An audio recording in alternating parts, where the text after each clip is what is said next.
ሰላም ሰላም እንዴት ናችሁ? ይህ የሆፕ ሚዲያ ዩቲዩብ ቻናላችን ነው። ዛሬ ደግሞ እንደተለመደው እንግዲህ ስለ ፊልም ዳይሬክቲንግ ልናወራ ተገናኝተናል። እንግዲህ በእያንዳንዱ የፊልም ስራ ውስጥ በጣም ወሳኝ ከሚባሉ ነገሮች መካከል አንደኛውና የመጀመሪያው ፊልም ዳይሬክቲንግ ነው።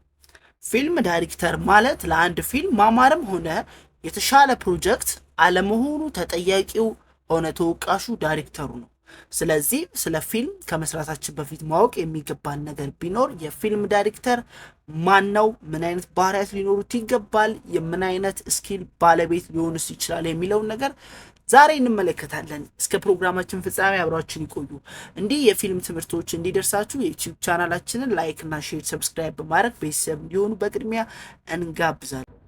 በመጀመሪያ አንድ ሰው እንዴት ነው ዳይሬክተር መሆን የሚችለው የሚለውን ነገር ልንገራችሁ። አንድ ሰው ኖርማሊ ከሶስት መንገድ ተነስቶ ዳይሬክተር የመሆን አቅሙ አለው ተብሎ በሳይንስም በፊልም ሎጂክም ይታወቃል ማለት ነው። የመጀመሪያው ፊልም ዳይሬክተር መሆን የሚቻለው ተመልካች ራሱ የፊልም ዳይሬክተር የመሆኑ እድል በጣም ከፍተኛ ነው። ፊልም ተመልካች ስንል ዝም ብሎ ሎጂካሊ ፊልም የሚመለከት ሰው ብቻ ሳይሆን እያንዳንዱን ነገር እያብጠለጠለ የሚመለከት ሰው የፊልም ዳይሬክተር የመሆኑ እድል በጣም ከፍተኛ ነው። ሁለተኛው የፊልም ዳይሬክተር ለመሆን የምንሄድበት ርቀት ደግሞ የፊልም ትምህርት ነው። የፊልም ትምህርት የወሰደ ሰው ዳይሬክተር የመሆን እድል አለው። ሶስተኛው ተዋናይ ነው።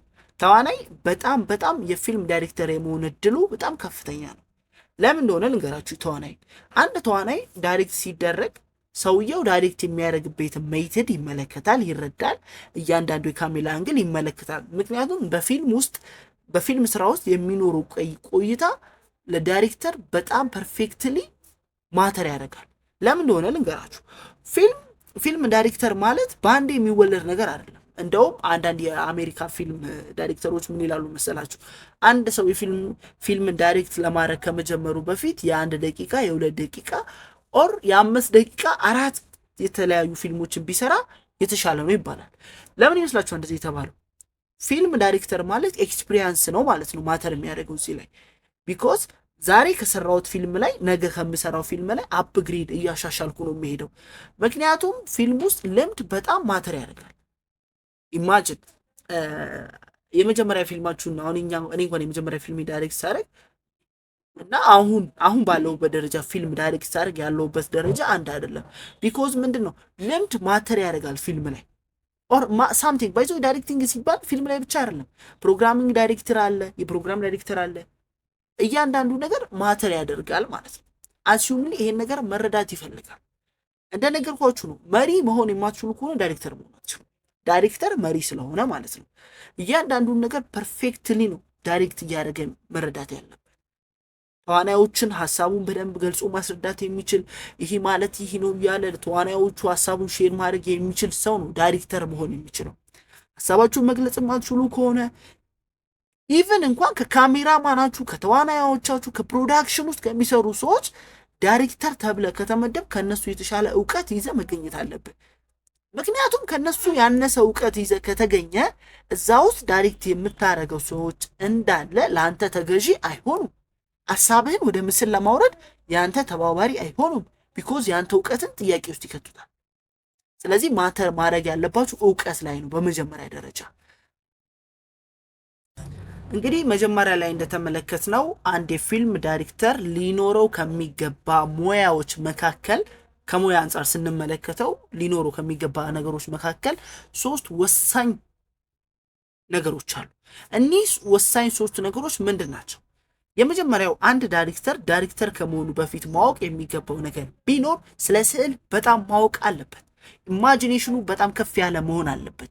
ምክንያቱም ይሄ ዳይሬክተር የተጻፈውን ወረቀት በምናቡ ስዕል ሰርቶ ወደ ስራ ነው የሚገባው። ይህም ማለት ስቶሪ ቦርድ አውጥቶ ፕሪ ፕሮዳክሽን ላይ ስዕሉን ስሎ ይሄኛው አንግል በዚህኛው አንግል ሲመጣ እንዲህ አይነት ምስል ይመጣልኛል የሚለውን ነገር በምናቡ ነው የሚሰራው። ኢማጂን በምናቡ ስላችሁ ፕሪ ፕሮዳክሽን ላይ ስቶሪ ፕሮዳክሽን ዲዛይን በሚያደርግበት ወቅት በስዕል መልክ መጨረስ አለበት እጁ ላይ። ከዛስ ወደ ስራ ይገባል ማለት ነው። ስለዚህ ስዕል ወሳኝ ነገር ነው ማለት ነው። ሁለተኛው ሙዚቃ ነው። አንድ ዳይሬክተር ከመሆኑ በፊት ሊኖረው ከሚገባ ሙያዎች መካከል ሁለተኛው ምንድነው? ሙዚቃ። እንደነገርኳችሁ ነው። ጆሮ የሚሰማውን ነገር አይመርጥም። አይን ግን የሚሰማውን ነገር መርጦ ነው የሚያየው። አያችሁ። ስለዚህ ዳይሬክተር የሙዚቃ ነገር በጣም ማወቅ አለበት። ምክንያቱም ሙዚቃ ስሜትን ቀስቃሽ ነው። በእያንዳንዱ ሲል ላይ ምን አይነት ሙዚቃ ያስፈልጋል የዳይሬክተሩ ወሳኝ የመምረጥ ሚና እዚህ ጋር ቫልዩ ያለው። ተግባባን አይደል? ይሄ ነው ወሳኙ ነገር ማለት ነው። ሲቀጥል ሶስተኛ ደረጃ ላይ የምናገኘው ደግሞ ትወና ነው። ኢማጂን እንግዲህ አንድ ዳይሬክተር ትወናውን እንዲያርጋችሁ ስሩት፣ እንደዚህ ያደርጋችሁ ስሩት ሲል ስለ ትወና ቤዚክ ነገር ማወቅ አለበት። ቢያንስ እንኳን አንድ ዳይሬክተር ሆኖ እያሰራ ስለ 7ቱ የትወና ሜቶዶች ማወቅ አለበት። ቢኮዝ እያንዳንዱን ተዋናይ እኮ የሚመራበት መንገድ ቤት ነው፣ በዛኛው እሱ በሚያውቀው የትወና ሜትር ነው ማለት ነው። ይህ በጣም ወሳኙ ነገር ነው ከሙያ አንጻር ስንመለከታቸው ነው። እንግዲህ ከሙያ አንጻር ይህንን ካልን ደግሞ ወደ ፊልም ስራዎች ደግሞ በጣም ይሄ ቤዚክሊ ለዳይሬክተር የሚያስፈልጉት ነገሮችን ደግሞ አሁን እንመልከት። እንግዲህ አንድ ዳይሬክተር የመጀመሪያ ፊልሙን ለመስራት ሲነሳ ማወቅ ኦር በጣም ፐርፌክትሊ ሊመጣባቸው ሊመራመርባቸው ከሚገቡ ነገሮች መካከል የመጀመሪያውና ዋነኛው ምንድነው ካላችሁ ቤዚክ ካሜራ አንግሎችን ብቻ ማወቅ እንኳን ይጠበቅበታል። ሌላው የኮምፕሌክሶቹ ይቅሩና ቤዚክ የሚባሉ የካሜራ አንግሎችን ማወቅ አለበት። ኦቨር አንግል፣ ሎ አንግል፣ ሾልደር፣ እነዚህ የመሳሰሉት ንጎች መጀመሪያ በጣም ተረድቶ ማወቅ አለበት። ምክንያቱም እንደነገርኳችሁ ዳይሬክተር ማለት ካሜራማኑን የሚመራው ዳይሬክተሩ ነው። ሲኒማቶግራፈሩን የሚመራው ዳይሬክተሩ ነው።